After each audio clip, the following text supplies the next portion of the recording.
Hey, I'm Class from Team 2980, and I'll be telling you how this arm works here with this rotating gear that's going to make the arm move back, and forth like this. Yeah.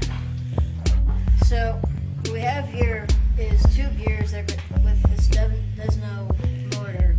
And what it's going to do is it's going to cause this gear to rotate, and it's going to bring the arm up and down like that. Watch out.